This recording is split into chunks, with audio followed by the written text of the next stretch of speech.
हम उनके लिए कुछ भोजन बनाते हैं तो उसको प्रसाद नहीं बोलते, उसको भोग बोलते हैं। तो भगवान को भोग अर्पण किया जाता है, यानी भगवान को एंजॉय करने के लिए ऑब्जेक्ट दिया जाता है, और भगवान जब उसको एंजॉय कर लेते हैं तो उससे जो रेमिनेंट्स है, उससे जो बचा कुचा है, उसको बोलते हैं प्रसाद। प्रसाद मतलब है रेमिनेंट्स, कृपा। तो हमें भोग नहीं खाना चाहिए, हमको प्रसाद खाना चाहिए, क्योंकि जीव भोग नहीं कर सकता, जीव की ये कैपेसिटी के बाहर है। जैसे हम सूर्य के अंदर नहीं जा सकते, हम सूर्य को एकांत नहीं कर सकते। जब सूर्य ग्रहण भी होता है तो हम जानते हैं कि बोला जाता है कि उससे डायरेक्ट कांटेक्ट को अवॉइड करो। या आप जानते होंगे, रामायण में कथा आती है, जटायु और उनके भाई संपाति, तो दोनों की इच्छा हुई कि हम सूर्य तक उड़ान उड़ेंगे। तो उससे क्या हुआ, संपाति के तो पंख जल गए और जटायु को भी बहुत नुकसान हुआ।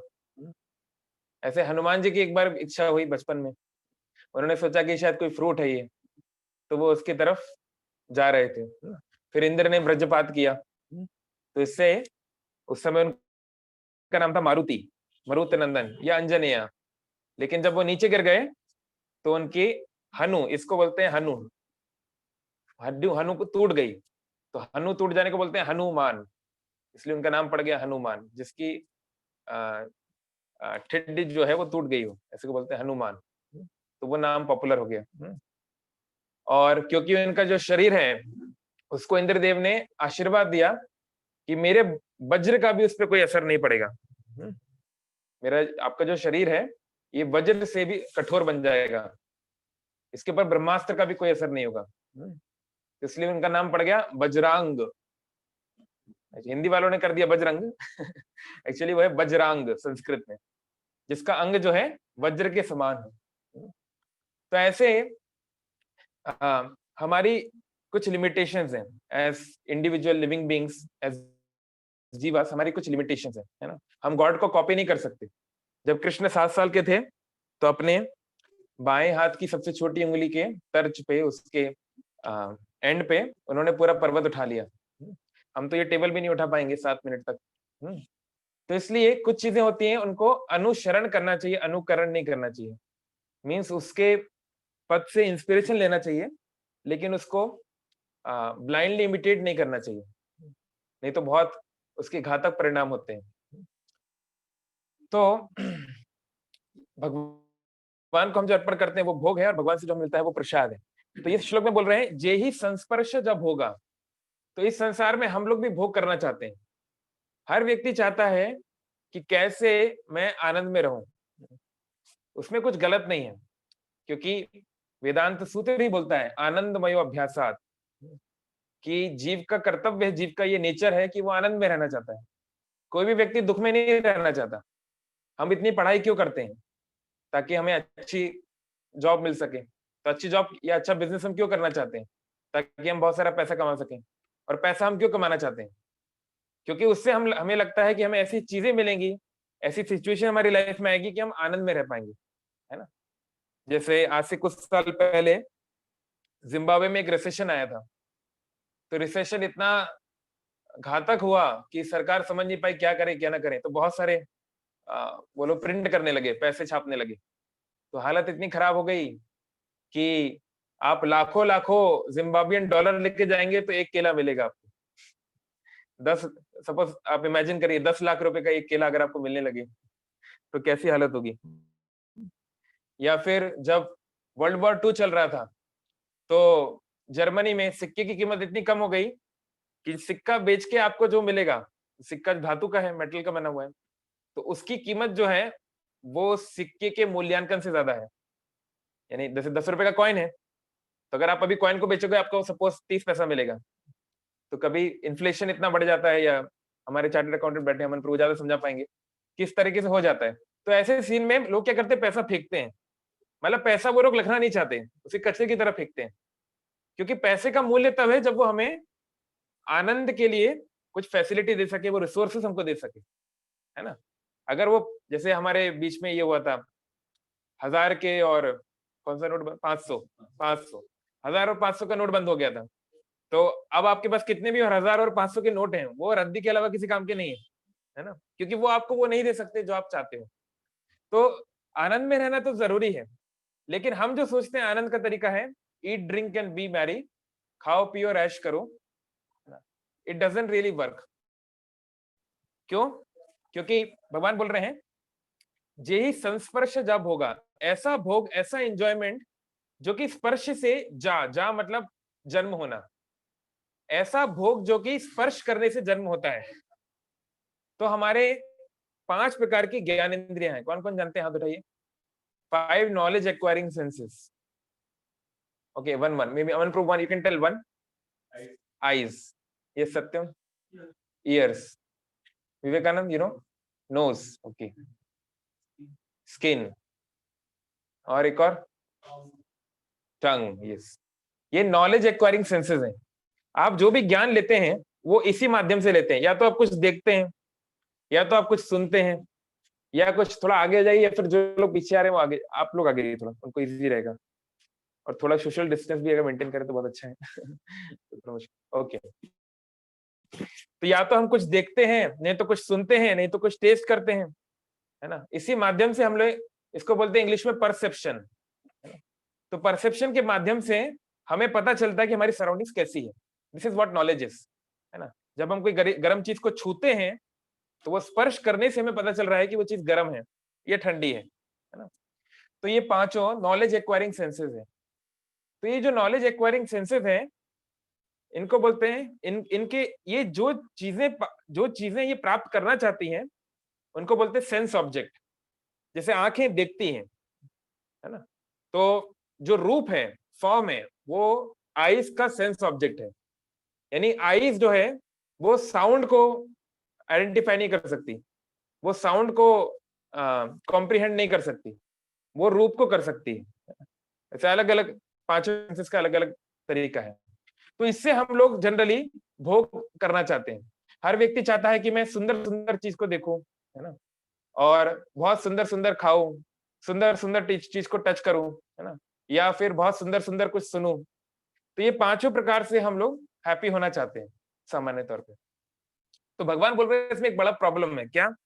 जे ही संस्पर्श जब होगा दुख योनिव एवते। ये जो भोग है ये दुख का योनि है।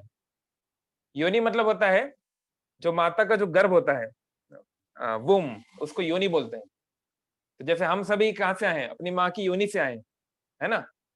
जैसे ये आप देख रहे हैं स्ट्रक्चर ऑफ द यूनिवर्स, है ना। ये श्रीमद् भागवतम 5th कैंटो, ब्रह्म संहिता, सूर्य सिद्धांत और बहुत सारे इससे बनाए गए हैं। तो आप देखेंगे इस संसार में ये यहाँ से मटेरियल वर्ल्ड शुरू हो रहा है, जिस वर्ल्ड में हम लोग रहते हैं, द वर्ल्ड ऑफ मैटर। तो इस संसार में ये एक ओशन है, इसको बोलते हैं कारण समुद्र, कारण समुद्र, जिसके कारण सब होता है। तो इसमें भगवान विष्णु का एक रूप विराजमान है, इसको बोलते हैं महाविष्णु या कारणोदक्षाई विष्णु। और ये समुद्र के अंदर है।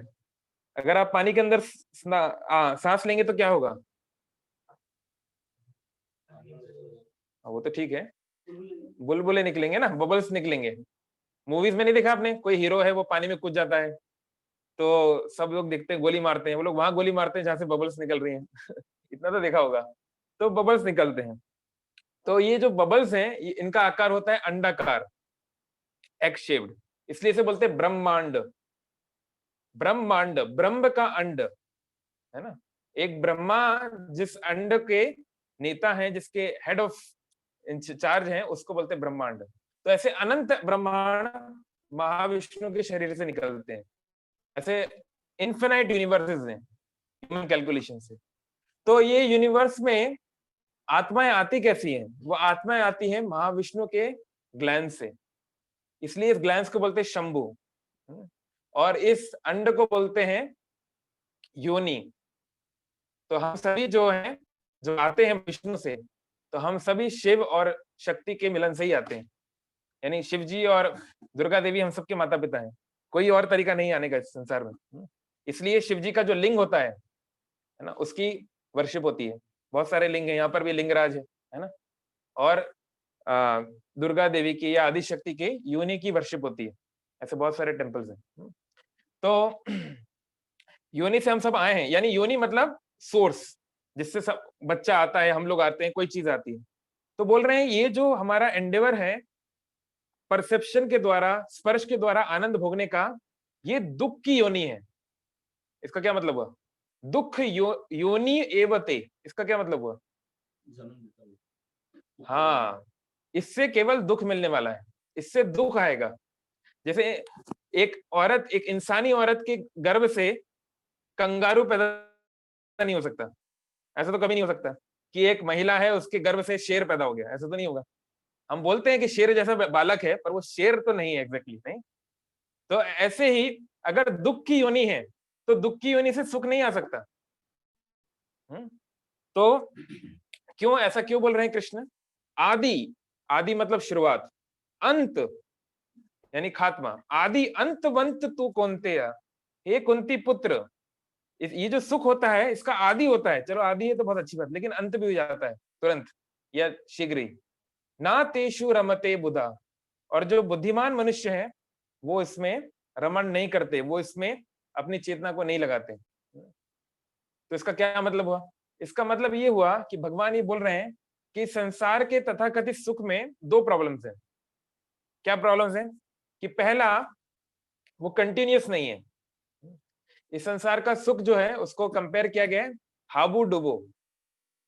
जैसे क्या होता था पुराने जमाने में, कोई छोटा मोटा कोई अपराध किया किसी ने, सपोज चोरी कर ली या ऐसा कुछ, तो क्या करते थे, जो पास में कोई जलाशय है, कोई नदी है, कोई तालाब है, तो सैनिक जाते थे और उस चोर को पानी में डुबा देते थे और उसको डुबा के रखते थे। अब पानी के अंदर कोई कितनी देर सांस ले सकता है? आप में से कितने लोग हैं जो 1 मिनट ले पाएंगे? नहीं ले लेंगे, 1 मिनट तो कई लोग ले लेंगे। कोई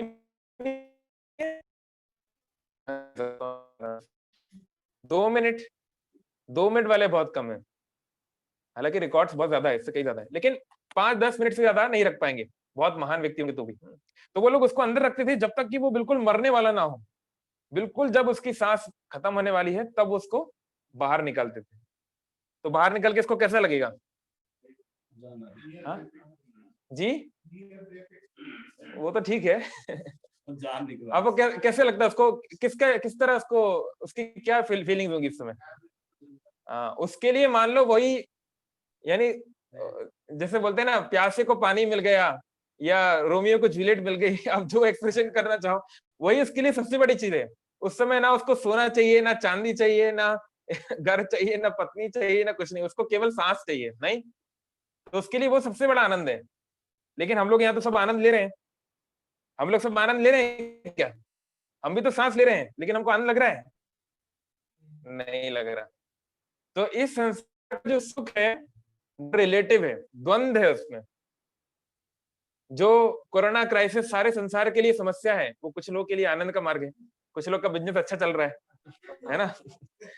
कोई कहीं पे वॉर होती है तो कुछ देशों का फायदा हो जाता है, वो लोग का बहुत सारा मिलिट्री जो वेपन्स है वो बेच पाते हैं, वो नहीं।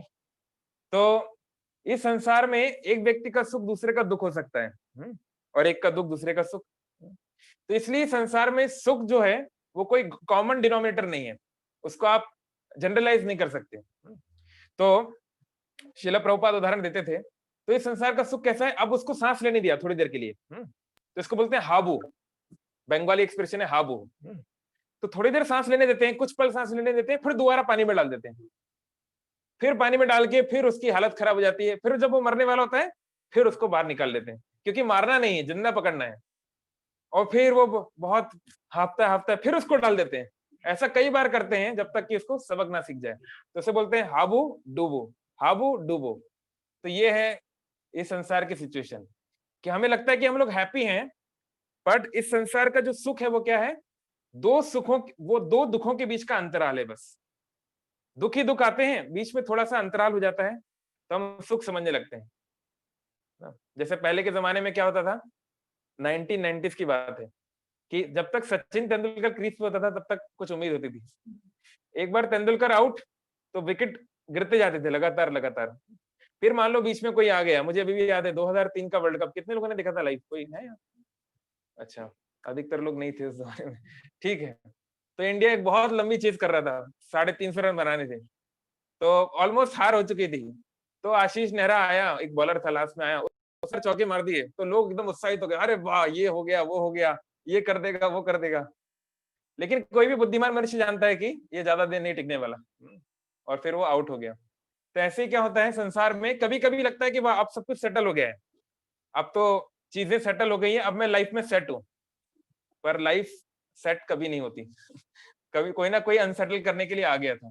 किसको पता था फरवरी 2020 तक कि हमारे पड़ोसी देश का एक शानदार गिफ्ट हम सबका इंतजार कर रहा है?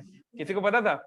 हम सबके बहुत सारे प्लान्स थे, 2020 में मैं ये करूंगा, वो करूंगा, ऐसा होगा, वैसा होगा, है ना? तो रियलिटी ये है, क्योंकि संसार को बनाने वाले ने ऐसा बोला है। जैसे ये मोबाइल है Xiaomi का, तो बोल रहे हैं एमआई वाले कि ये फोन इस तरह काम करेगा, तो इसी तरह काम करेगा, क्योंकि उन्होंने इसको बनाया है। तो भगवान इस संसार को बनाने वाले हैं, तो वो बोल रहे हैं इस संसार का नाम है दुखालय। दुखालयम अशाश्वतम, गीता में ही पढ़ सकते हैं। जैसे पुस्तकालय में क्या मिलेगा? पुस्तक मिलेगी। विद्यालय में, हाँ, आलय मतलब होता है आश्रय स्थान, तो दुखालय में क्या मिलना चाहिए? हाँ, ये है रियलिटी कि संसार में सुख की खोज जो है वो पूरी नहीं हो सकती सामान्य तौर पे। हाँ, एक तरीका है, हम उसको आगे उस पर आएंगे, पर सामान्य तौर पे सभी लोग को दुख ही मिलेगा। अब बोल रहे दुख क्यों मिलेगा, ये क्यों भगवान ने ऐसी दुनिया क्यों बनाई जहां इतना दुख है? तो जैसे हमारे भुवनेश्वर शहर है, इसके पास में एक प्रिजन हाउस है, क्या नाम है इसका? क्या? झालपुड़ा। ओके। तो प्रिजन हाउस में जो कैदी होते हैं उनके साथ कैसा व्यवहार किया जाता है? उनके लिए क्या एसी रूम्स होते हैं और बहुत हाई फाई फैसिलिटी होती है? नहीं, बहुत दुख भरा माहौल रहता है। थोड़ा बहुत अगर कोई कैदी थोड़ा बहुत सरकार की बात मानता है तो थोड़ा बहुत उसको सहूलियत दी जाती है। तो इस संसार को बोला गया है मैथुन आगार। आगार मीन्स प्रिजन हाउस, इसलिए संसार को बोला गया दुर्ग। दुर्ग जानते हैं ना? दुर्ग मतलब फोर्ट। जैसे शिवाजी महाराज थे हमारे, बहुत सारे दुर्ग जीते उन्होंने महाराष्ट्र में, और ये दुर्ग की जो अध्यक्ष होती है इसको बोलते हैं दुर्गा। ये पूरे इसके अध्यक्ष हैं, हेड। तो ये दुर्गा देवी का संसार है, इसलिए इसको बोलते हैं देवी धाम। और यहाँ पे कोई देवी से ऊपर नहीं आ सकता, सब उनके अंडर में। तो यहाँ पे हम सब पैक्ड हैं। तो हम किसी कारण से कुछ हम लोगों ने गलती की है, कृष्णा भूलिया जीव भोग वांछा करे। जो व्यक्ति आध्यात्मिक जगत में स्पिरिचुअल नेचर में थे लेकिन भगवान से अलग एंजॉय करना चाहते थे, यानी कि मानो जो लोग सिविल सोसाइटी में रहते हैं लेकिन सिविल सोसाइटी के रूल्स फॉलो नहीं करना चाहते, उन्हें गवर्नमेंट प्रिजन हाउस में डाल देती है। अगर आप भारत का संविधान नहीं मानोगे तो क्या आप भारत के नागरिक कहलाए जा सकते हो? नहीं। फिर आपकी जगह या तो भारत के बाहर है, नहीं तो भारत की किसी जेल में है। तो वही बात है।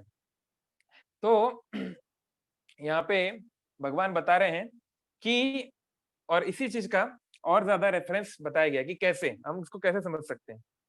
तो एक पद में इसको बताया गया है, पतंग मातम कृदंग भृंगम मीना हंता पंच भिदेव पंच एका प्रमादी सकथम पंचम हन्यते पंच विधेव पंच। तो बोल रहे पतंग। पतंग मतलब होता है, पतंग जानते हैं, वो वाला पतंग नहीं, उड़ाने वाला। ऐसे हिंदी की कुछ बोलियों में पतंग वे भी शब्द है। इसको बोलते हैं इंग्लिश में मॉथ, फायर मॉथ, यानी आग का कीड़ा। तो खासकर बरसात में आप देखेंगे ऐसा होता है कि बहुत सारे लाइट वाले कीड़े होते हैं, देखे आपने? लाइट के चारों ओर घूमते रहते हैं। अब आज से कुछ साल पहले तक इलेक्ट्रिसिटी तो थी नहीं, तो रात में कैसे लाइट होती थी, कैसे करते थे? दिया जलाए जाते थे, है ना? यानी अग्नि के तरीके, अग्नि से ही होता था। तो ये भी अग्नि है, इसके अंदर भी फिलामेंट है, पर ये अलग प्रकार से एग्जिबिट हो रहा है। तो कोई दिया जल रहा है, तो ये पतंग क्या सोचता है, ये मौत क्या सोचता है कि उसका बहुत ज्यादा आकर्षण है उस फ्लेम से। वो अग्नि की जो फ्लेम होती है, आग का जो रूप है, उसके प्रति उसका बहुत आकर्षण होता है। तो कई बार आपने देखा होगा कि जो फ्लेम होती है, जो क्या बोलते हैं उसको हिंदी में, यानी जो उसकी मतलब उसकी जो बाती है वो कई बार हिलती डुलती है ना, हवा के साथ। तो कभी ऐसे हिलती है तो कभी ऐसे हिलती है, नहीं। तो जो पतंग है उसकी आंखें उसके प्रति फिक्स्ड हो जाती हैं और उसको उसका चलना ढलना हिलना डुलना बहुत पसंद होता है। अब इसको आप अपने जीवन में इमेजिन कर लीजिए किसकी बात हो रही है ना। तो उसको उस रूप के प्रति इतना आकर्षण होता है कि वो उसकी ओर तेजी से दौड़ता हुआ चले जाता है। जाता है रास्ते में देखता है कि कोई और पतंग आया, वो आग पे आया, आग को टच करेगा तो क्या होगा, जल जाएगा, जल गया। दूसरा आया वो भी जल गया, तीसरा आया वो भी जल गया, लेकिन फिर भी वो अपने आप को नहीं रोक पाता और वो भी चला जाता है और तथास्तु वो प्राप्त हो जाता है अपने डेस्टिनेशन को। तो पतंग, फिर मातंग। मातंग बोलते हैं अ, अ, हाथी को। तो हाथी कैसे, पहले के जमाने में एक तरीका होता था खासकर नॉर्थ ईस्ट में, हाथी को कैसे पकड़ना है। तो बचपन में पकड़ना तो बहुत आसान है, लेकिन एक वयस्क हाथी को पकड़ना बहुत कठिन है, क्योंकि ऑफ कोर्स हाथी बहुत शक्तिशाली है। तो उसको पकड़ने का क्या तरीका होता है, कोई जानता है कैसे पकड़ते हैं हाथी को?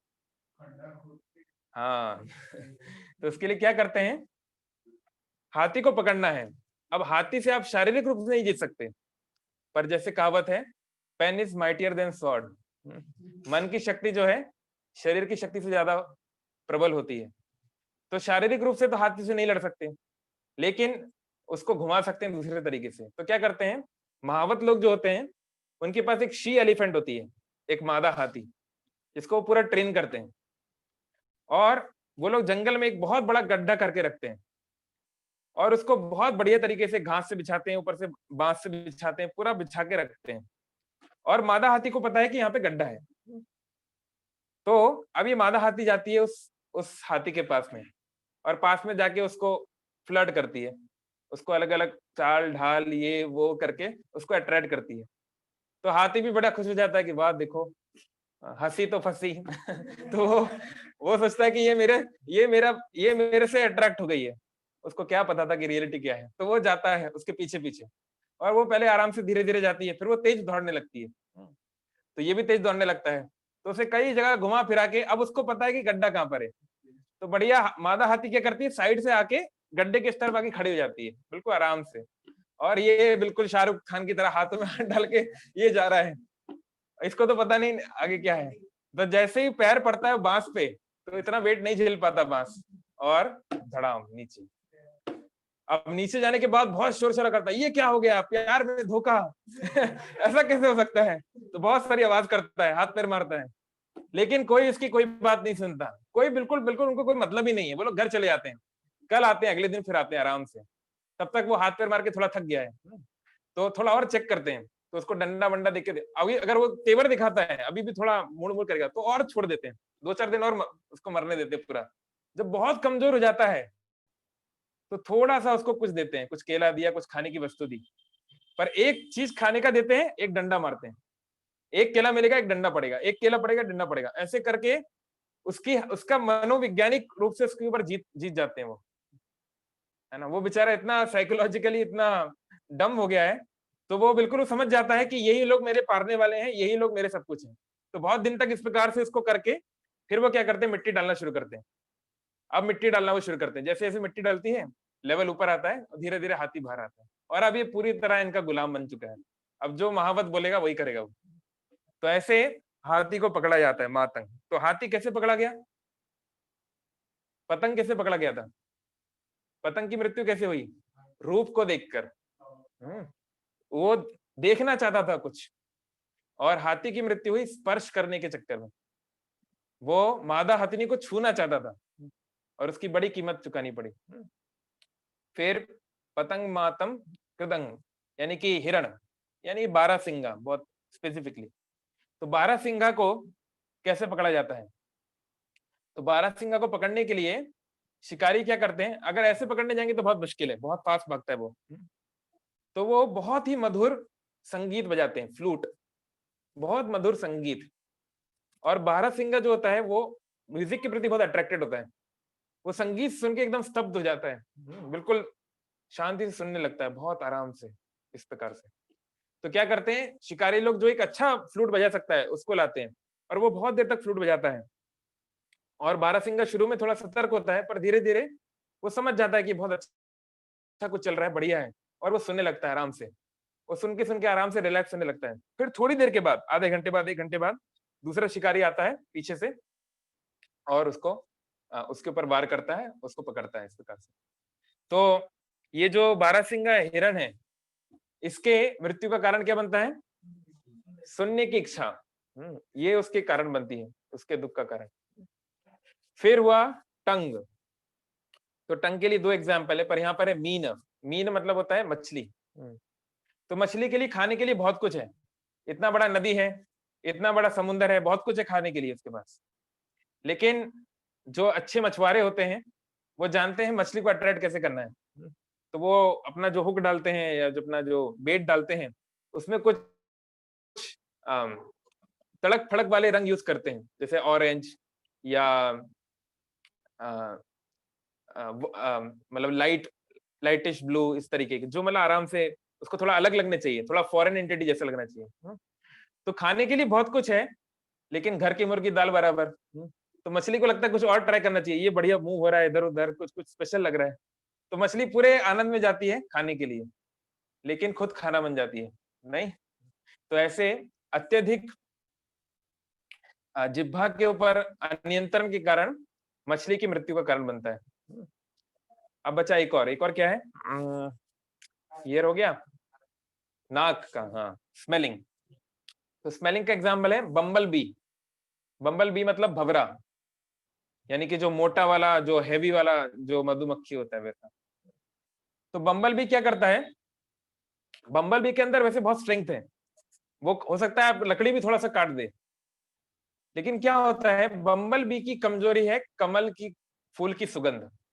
कमल की फूल की सुगंध अच्छी होती है काफी, तो वो कमल के आसपास मंडराता रहता है। तो कमल की खासियत क्या है कि जब सूरज डूब जाता है या डूबने लगता है, तो धीरे धीरे कमल जो है बंद होने लगता है ना, उसके जो पेटल्स हैं वो बंद होने लगते हैं। पर ये भंवरा वहां पे सुबह से पड़ा हुआ है, सुबह से पड़ा हुआ है, शाम हो गई, लेकिन उसका नशा ऐसा है, उसकी स्मेल ऐसी है कि छोड़ नहीं पा रहा है। देख रहा है कि एक पेटल बंद हो गया, दूसरा बंद हो गया, है ना। जैसे जो शराबी लोग होते हैं, शराबी लोग सुबह से शाम तक पड़े हुए हैं वहीं ठेके पे, देख रहे हैं एक आदमी ढेर हो गया, दूसरा ढेर हो गया, एक की पत्नी आके उसको मार के ले गई, बहुत सारे चीजें वो देख रहे हैं, लेकिन उससे कुछ सीखते नहीं। वो लगा हुआ है, उसका नशे में वो लगा हुआ है ना। और फिर वो ऐसे करता रहता है, तो क्या होता है, फिर सारे पेटल्स बंद हो जाते हैं। तब उसको थोड़ा ऑक्सीजन की कमी, उसको थोड़ा सांस की कमी होने लगती है। लेकिन फिर भी अब ये चाहे तो आसानी से, लोटस फ्लावर आप लोगों ने टच किया है, कमल बहुत मुलायम होता है, उसको आसानी से भेजा जा सकता है, लेकिन उसके स्टेम की खुशबू इतनी अट्रैक्टिव उसको लगती है कि वो प्रयास ही नहीं करता। वो चाह कर भी वो इच्छा नहीं करता कि मैं बाहर जाऊं, वो जा नहीं सकता। तो वो वहीं रहता है, रहता है, सोचता है सब ठीक हो जाएगा, और सब ठीक ये होता है कि सफोकेशन के कारण मारा जाता है। इसलिए आप लोग जो सुबह सुबह मॉर्निंग वॉक पे जाइए, कई बार आप देखेंगे कमल के पत्ते के अंदर भंवरे मरे पड़े मिलेंगे, बहुत बार। तो ये 5 उदाहरण है कि 5 इंद्रियां कैसे हम सबको, इनको अलग अलग प्रकार से मार रही हैं। तो ये कहना है इस श्लोक में, एका प्रमादी, ये जो पांचों थे, पांचों जीव, इनकी एक एक इंद्रियां प्रमादी मतलब पागल की तरह या अनियंत्रित थी, लेकिन उनके मरने का कारण बन गई, है ना। तो ऐसे व्यक्ति का क्या कहना, पंच सेवते, जो पांचों इंद्रियों का सेवा करता है, यानी पांचों की पांचों इंद्रियां उसके कंट्रोल में नहीं है, ऐसे व्यक्ति का क्या पूछा जाए। यानी हमारी बात हो रही है, हमारी, आपकी, हम सबकी नहीं। तो ये पांचों एक एक इंद्रिय के कारण इनका बर्बादी हो गई। तो हमारे तो जनरली हम में से बहुत के पांचों ही की हालत खराब है। जैसे अगर हम स्टूडेंट हैं, अब पढ़ने बैठे, तो कुछ सुन लिया, किसी ने कुछ बोल दिया, एक कॉल आ गया, है ना, या हमें कुछ देखने की इच्छा हो गई, चलो यार कोई पिक्चर देख कर आते हैं, या कोई दोस्त कहीं और ही कुछ दिखाने ले गया, या कुछ खिलाने पिलाने ले गया। तो सामान्य तौर पे ये बहुत मुश्किल है, इन इंद्रियों के वश से बाहर आना बहुत डिफिकल्ट है। और इसलिए हमारी मृत्यु, मृत्यु इन द सेंस हमारी स्पेशली स्पिरिचुअल लाइफ में सक्सेस नहीं हो पाती, आगे नहीं बढ़ पाते। तो बोला गया है, वाचो वेगम मनसा क्रोध वेगम, जिह्वा वेगम उदर उपष्ट वेगम, एतान वेगान यो विषहेत धीरा, सर्वाम अपीवाम पृथ्वीं स शिष्या। अगर आपको सारे पृथ्वी पे अपने शिष्य बनाने हैं, अगर आपको स्पिरिचुअली जगत गुरु बनना है, या अगर आपको एक बिजनेस टाइकून बनना है, या अगर आपको बहुत बड़ा व्यक्ति बनना है किसी फील्ड में, तो आपको ये 6 चीजों पे कंट्रोल करना पड़ेगा। 6 अर्जेस। वाचो वेगम, बोलने की टेंडेंसी। तो हर व्यक्ति बहुत कुछ बताना चाहता है, देखो मुझे कितना आता है, बोलना चाहता है हर व्यक्ति। तो एक फिलोसोफर ने बताया कि भगवान ने हमको एक मुख दिया है और 2 कान दिए हैं, तो हमें उनका यूज भी उस प्रपोर्शन में करना चाहिए। मतलब जितना बोलते हैं उससे 2 गुना सुनना चाहिए। तो सामान्य तौर पे हम ये नहीं देखते हैं, है ना। खासकर पहले जब टीवी और मोबाइल का युग नहीं था, तब इस चीज को आप देख सकते थे। महिलाएं हैं आपस में बहुत बातचीत करती थी, या बहुत सारे लोग बहुत सारी बातचीत करते थे। अभी तो थोड़ा कम हो रहा है, सब लोग मोबाइल में बातचीत करते हैं बस, है ना। तो वाचो वेगम मनसा क्रोध वेगम, है ना, मन का वेग। मन हमको दौड़ा देता है कहाँ कहाँ, कहाँ से कहाँ बना देता है। The mind can break it और make it. The urge of anger, जिह्वा वेगम द अर्ज ऑफ टंग, उदर उपष्ट वेगम the urge of belly and genitals. तो इससे बचना बहुत मुश्किल है, लेकिन अगर हम इसको कंट्रोल कर पाए, सर्वाम अपीमाम पृथ्वीं स शिष्यात्, तो ऐसा व्यक्ति सक्सेसफुल हो सकता है। तो ये पांचों इंद्रियों को कंट्रोल करना बहुत जरूरी है। अब पर क्वेश्चन है, कंट्रोल करें कैसे? क्या खाना बंद कर दें? क्या देखना बंद कर दें? क्या करें? क्या करना का क्या उसका सोल्यूशन हो सकता है? तो आर्टिफिशियली इनको बंद करने से कुछ नहीं होगा। जैसे गांधारी ने क्या किया, गांधारी ने अपने आंखें बंद कर ली, हालांकि उन्होंने तो एक अच्छे काम के लिए किया, लेकिन कभी ना कभी खोलनी पड़ी ना, दुर्योधन के समय पे खोलना पड़ा। तो आर्टिफिशियली वो करने से कुछ नहीं होगा, क्योंकि गीता में भी ये श्लोक है, रसो वर्जम रसो अपि अस्य परम दृष्ट्वा निवर्तते, कि अगर हम लोग आर्टिफिशियली दबाने का कोशिश करेंगे तो वो और बढ़ता जाएगा। जैसे कोई फोर्स से कोई अर्ज है, आप उसको दबा दो तो वो क्या करेगा, वो और स्प्रिंग करेगा और वो जोर से आएगा। कोई स्प्रिंग है, आप उसको दबा दोगे तो और जोर से बाहर निकलेगी, है ना। तो दबाना कोई सोल्यूशन नहीं है, वो कोई सोल्यूशन नहीं है ना। जैसे बिहार में एक नदी बहती है, उसका नाम है फल्गु नदी। तो फल्गु नदी अगर आप जाएंगे तो बाहर से ऐसा लगता है कि बस कुछ नहीं है, रेत है, मिट्टी है, कुछ नहीं है, दूर से ऐसा लगेगा। लेकिन आप जब उसके पास पे जाएंगे और अगर आप उसके ऊपर पैर रखेंगे तो आपका पैर फंस जाएगा, दलदल जैसा है बहुत सारा। तो दिखने में लगता है कि कुछ नहीं है, खाली सफेद, कुछ भी उसमें पानी नहीं है, कुछ भी नहीं है, लेकिन अंदर पानी पानी है, बल्कि दलदल है। तो इसलिए इसको बोलते हैं फल्गु वैराग्य, इस फिनोमेना को बोलते हैं। तो हमें लग सकता है कि बाहर बाहर से कि ये इस फलाना व्यक्ति में या इस फलाना चीज में वो ये सब प्रॉब्लम्स नहीं है, लेकिन ये है। हम लोग सोचते हैं 5 दिन हम लोग परेशान हो जाते हैं ऑफिस में, फिर फ्राइडे इवनिंग को सबसे अच्छा दिन होता है ऑफिस में फ्राइडे, जिन लोग का सैटरडे ऑफ है उनके लिए नहीं तो सैटरडे तो उनके लिए सबसे अच्छा दिन है, क्योंकि 5 दिन तक परेशान हो गए काम कर करके, तो अब छुट्टी चाहिए। और सबसे खराब दिन है मंडे मॉर्निंग, जब आपको वापस जाना है। तो सब लोग क्यों छोड़ना चाहते हैं, क्यों उनको ब्रेक क्यों चाहिए? क्योंकि जो कर रहे हैं उसमें आनंद नहीं आ रहा है। अगर जो कर रहे थे उसमें आनंद आ रहा होता तो ब्रेक की आवश्यकता होती क्या? नहीं होती। जैसे ये होता है ना, जब हम कोई चीज, मान लो हम ऐसे किसी व्यक्ति के साथ समय बिता रहे हैं जिसके साथ हमें बहुत अच्छा लगता है, यानी कि जैसे मानो शुरुआत में गर्लफ्रेंड बॉयफ्रेंड नए नए बने अभी, तो वो लोग दिन भर भी बैठे रहते हैं तो उनको लगता है अभी तो 1 घंटा ही हुआ है या तो कुछ मिनट ही हुए हैं, है ना। तो उनको युग जो है निमेश की तरह लगता है, मतलब एक लंबा समय जो है 1 सेकंड की तरह लगता है।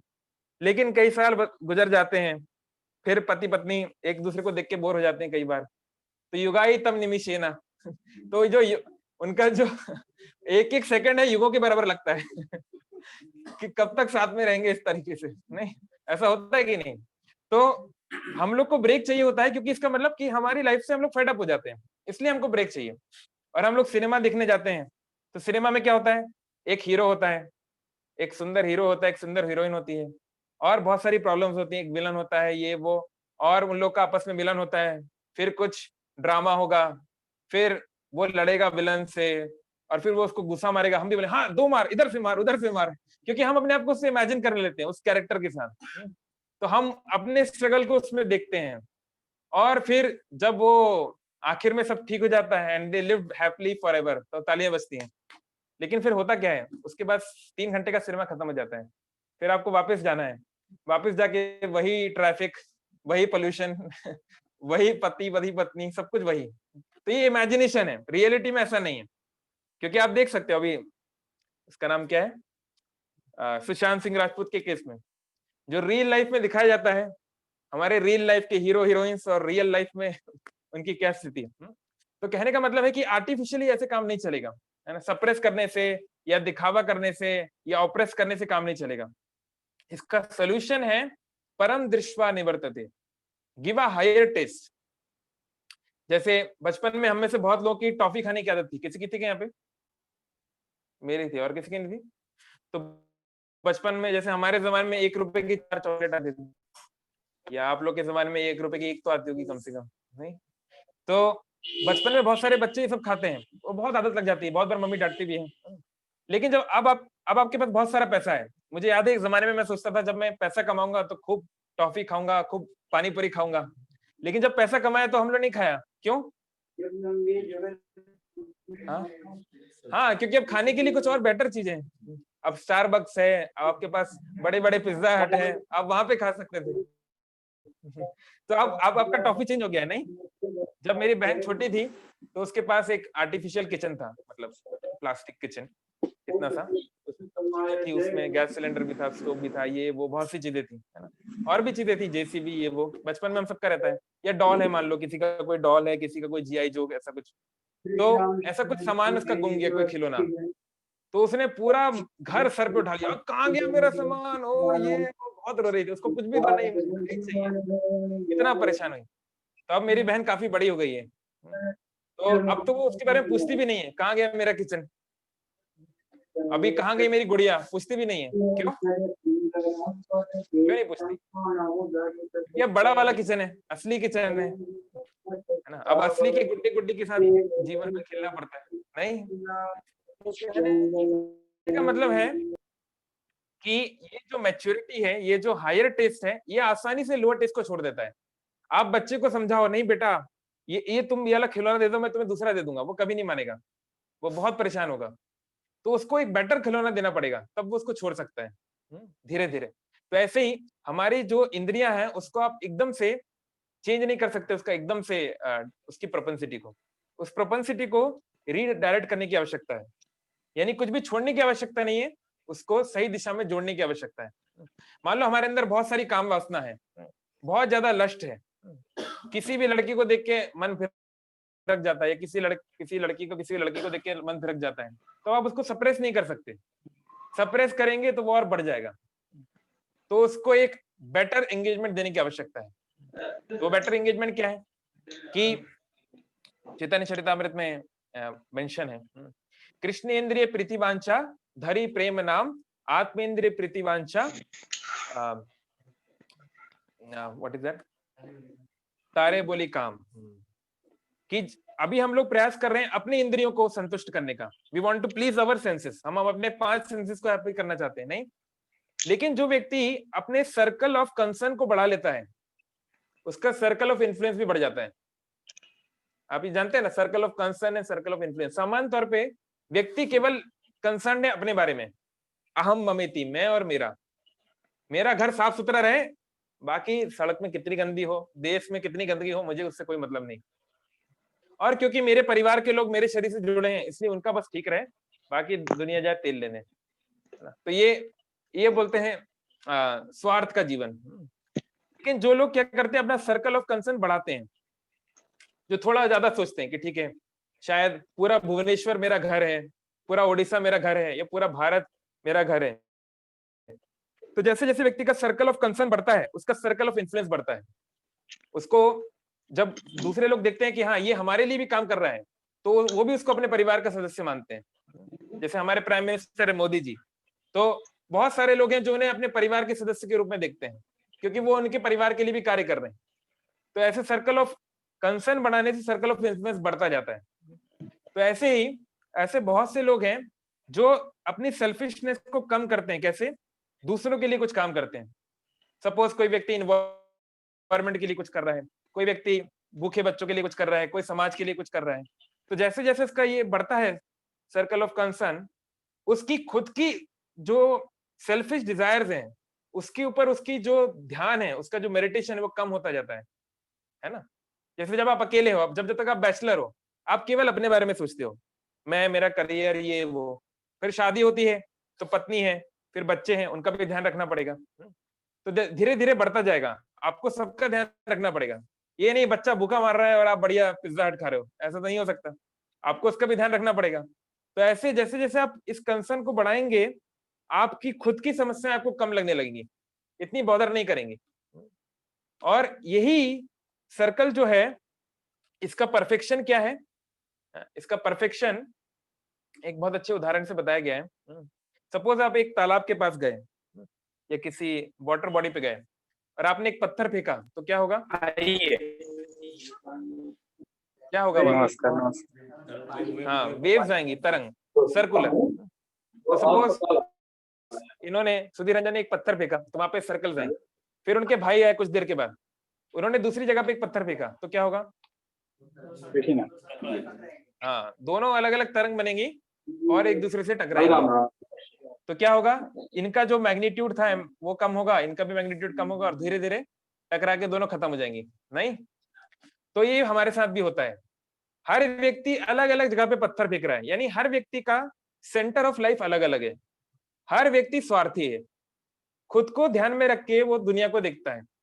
हमें यही सिखाया जाता है, I am the lord of all आई सर्वे, बचपन में सिखाया गया। हम अहम ममेति, मैं और मेरा, तो हम उसकी उसी दृष्टि से सारे संसार को देखते हैं। तो आप जिस दृष्टि से देख रहे हैं, सामने वाला भी इस दृष्टि से देख रहा है। आप कश्मीर को अपनी दृष्टि से देख रहे हैं, पाकिस्तान वाले अपनी दृष्टि से देख रहे हैं। आप अपने घर को इस तरीके से देख रहे हैं, पड़ोसी उसको अपनी नजर से देख रहे हैं।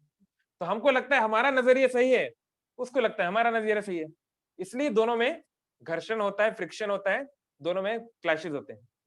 तो सॉल्यूशन क्या है? अभी दुनिया में 750 करोड़ लोग हैं, हर व्यक्ति अलग अलग जगह पत्थर फेंक रहा है, और पृथ्वी तो छोटी सी है, उतना ही जगह है।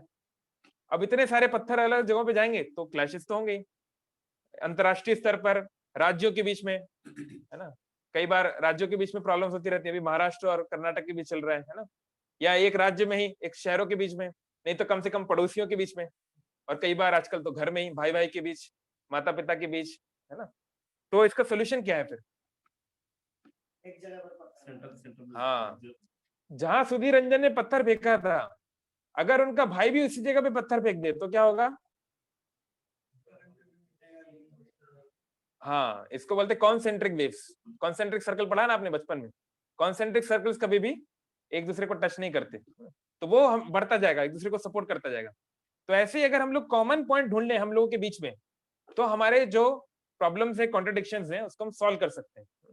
तो हम लोग चाहते हैं यूनिवर्सल ब्रदरहुड, भाईचारा हम चाहते हैं, पर universal brotherhood requires universal fatherhood.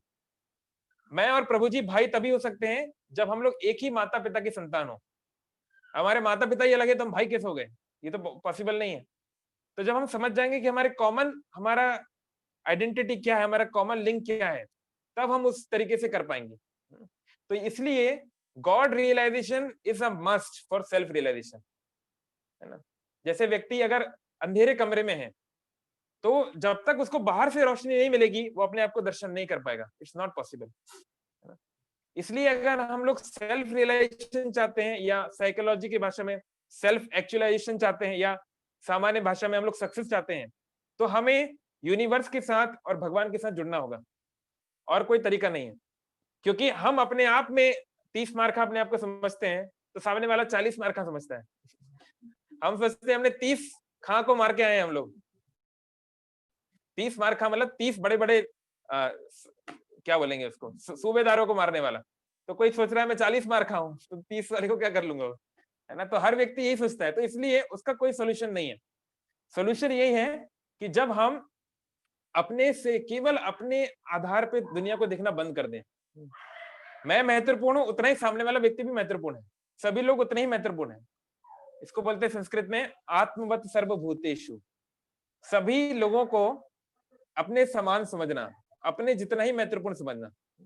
तो यहाँ पे आवश्यकता आती है गॉड रियलाइजेशन की। और जब व्यक्ति गॉड रियलाइजेशन में होता है, स्पिरिचुअल पाथ पे होता है, भक्ति के पद पे होता है, तो वो क्या करता है, अपनी इंद्रियों को भगवान की सेवा में नियोजित करता है। तो अभी वो कुछ देखना चाहता है, हम लोग ब्यूटीफुल को संसार में देखना चाहते हैं, तो पहले भगवान का सुंदर रूप देखो। इसलिए विग्रहों का स्थापना की जाती है, ताकि हम अपनी आंखों को भगवान को देखने में लगा सकें। तो हम भगवान को देख के जब हम दूसरी चीजों को देखेंगे, तो हम भगवान की दृष्टि से देख पाएंगे, भगवान से इसको लिंक कर पाएंगे, है ना। जैसे हम सभी को 26 जनवरी को, 15 अगस्त को कम से कम हम लोग जाते हैं और तिरंगे को सलाम करते हैं, उसको देखते हैं, है ना। कम से कम जो पैट्रियोटिक है वो जा देते हैं। तो उससे क्या होता है, हम समझ पाते हैं कि हम लोग एक ही देश के वासी हैं।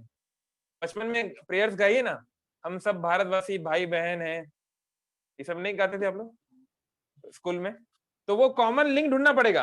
अगर हम अपने आप को भारतवासी मानेंगे नहीं, तो कहाँ से भाई बहन हो गए, कहाँ से देशवासी हो गए। कॉमन लिंक चाहिए ना। इसलिए सरकार जबरदस्ती कम से कम 2 दिन आपको भिजाती है, 26 जनवरी 15 अगस्त, बाकी दिन जाओ ना जाओ, कि ये 2 दिन, ये सिस्टम इसलिए है ताकि वो कॉमन लिंक के माध्यम से हम एक दूसरे को देख पाए। तो ये देखना जरूरी है, ऐसे सुनना। इसलिए भगवान के नाम को सुनना चाहिए। हरे कृष्णा कृष्णा कृष्णा हरे हरे, हरे राम राम राम हरे हरे। जब हम ये सुनते हैं या भगवान से कनेक्ट होते हैं, तो हम बाकी सबको भी उस दृष्टि से देख पाएंगे, जितना अच्छा हम सुन पाएंगे। इसलिए देशभक्ति के गीत सुनाए जाते हैं। ऐ मेरे वतन के लोगों जरा याद करो कुर्बानी। तो लता मंगेशकर का ये गीत सुन के कितना भी मतलब निकम्मा आदमी भी होगा, वो थोड़ा याद करेगा कि हाँ सही बात है, बेचारे वो लोग बर्फ में हमारे लिए लड़ रहे हैं, तो कम से कम वो 2 रुपए का स्टैम्प खरीदेगा, वो आर्मी वाला स्टैम्प, मतलब कुछ तो करेगा वो, कितना भी बड़ा निकम्मा आदमी क्यों ना हो। नहीं, तो ये गीत इसलिए सुनाए जाते हैं। क्यों क्यों बोला जा रहा है नेशनल एंथम गाने के लिए? ऐसा थोड़ी ना नेशनल एंथम ना गाने से आपकी भक्ति चली, नहीं, वो देशभक्ति जागृत करने के लिए जरूरी है। क्योंकि ये इंद्रियों के माध्यम से ही व्यक्ति कुछ काम करता है, इसलिए उसको वंदे मातरम बुलवाना है, इसलिए उसको जनगण मन बुलवाना है, इसलिए उसको ये सब गीत सुनाने हैं, ताकि वो उसको कॉम्प्रिहेंड कर पाए। तो कुछ सुनना है तो भगवान से जुड़ी, भगवान का नाम सुनना जरूरी है। अगर आपको गॉड रिलेशन चाहिए, अगर आपको सेल्फ रिलेशन चाहिए, ऐसी बाकी चीजें अगर आपको टच करना है, तो हर व्यक्ति चाहता है, खासकर युवावस्था में हर युवक चाहता है युवती को टच करना, हर युवती चाहती है युवक को टच करना। पर प्रॉब्लम ये है कि आपके और उसके बीच में बहुत सारे लोग हो सकते हैं, और आप जो चाहते हैं वो हमेशा रहेगा नहीं। जो 20th सेंचुरी की जो, या वैसे भी हॉलीवुड की जो पहली स्टार थी, क्या नाम था उसका, मार्लिन मोनरे है ना सर ने, एनीवे नाम मार्लिन था, वो पहली स्टार थी। So she was considered the most beautiful women of the planet. तो उसकी एज 35 के आसपास ही थी। तो उसने देखा कि मेरे बाल सफेद हो गए, मतलब शायद वो उम्मीद कर रही थी कि मैं कभी सफेद नहीं होंगी, पता नहीं क्या, आई डोंट नो। तो उसको एकदम शौक लग गया कि मेरे बाल कैसे सफेद हो सकते हैं। और फिर वो बहुत सारी चीजें करने लगी, ट्रीटमेंट, लेकिन धीरे धीरे शरीर तो कमजोर होना ही है, तो उसने आत्महत्या कर ली, संसार की सबसे सुंदर स्त्री ने। और हम तो देख ही रहे, हमारे काल में भी हम लोग बहुत सारे लोगों को देख रहे हैं जो आत्महत्या ना भी करे तो बहुत लोग डिप्रेस रहते हैं। सलमान खान की अभी तक शादी नहीं हुई है, कितनी उम्र हो गई, 50 तो हो गई होगी कम से कम, 60 होने वाली है, देख लो। तो कहने का मतलब है कि ये जो शरीर है, इसकी सुंदरता आदि अंतवंत तू कौन्तेय, ये खत्म होने वाली है एक दिन। तो इसलिए हम ये छूना चाहते हैं, ठीक है, वो कर सकते हैं, लेकिन भगवान के दिव्य शरीर को टच करना चाहिए। इसलिए भगवान के विग्रह की स्थापना होती है, ताकि हम भगवान से जुड़ी चीजों को टच कर सकें। जैसे हम लोग माता पिता की पाँव को क्यों टच करते हैं? ऐसा तो नहीं है माता पिता को टच नहीं करेंगे तो हम बेटे नहीं है, ऐसा तो कोई बात नहीं है। लेकिन उससे एक भावना आती है कि हाँ ये हमारे बड़े हैं, इन्होंने हमारे लिए इतना किया है। तो वो भावना लाने के लिए एक्सटर्नल चीजें करना जरूरी है। ये कोई रिचुअल्स नहीं है, और रिचुअल्स है भी तो ये जरूरी है। 26 जनवरी 15 अगस्त पे नहीं भी जाओगे तो भी भारतीय हो, लेकिन वो करने से वो देशभक्ति का भाव आता है। तो ऐसे पांचों इंद्रियों को कंट्रोल करने का एक ही तरीका है, उसको भगवान से जोड़ें। और ये कर पाने से हम भगवान से ही नहीं, सारे संसार से भी सही तरीके से जुड़ पाएंगे।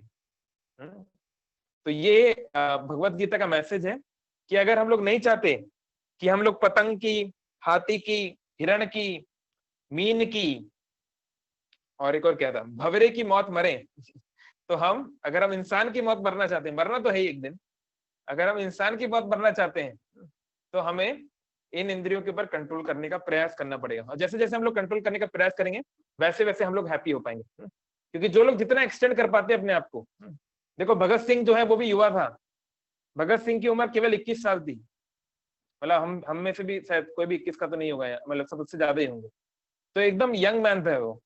और उनकी शादी भी हुई थी, तो ऐसा नहीं है कि उनकी कोई इच्छाएं नहीं थी, उनका कोई परिवार नहीं था, और बिल्कुल उनके पास कोई काम धाम नहीं था इसलिए देश के लिए चल बसे, ऐसी कोई बात नहीं, उनके पास भी अपना जीवन था, वो भी अपना जीवन जी सकते थे, लेकिन उन्होंने अपना सर्कल ऑफ कंसर्न बढ़ाया, उन्होंने अपनी माँ के साथ भारत माता की भी सोची, तो इसलिए वो इतना लंबा फास्ट कर पाए।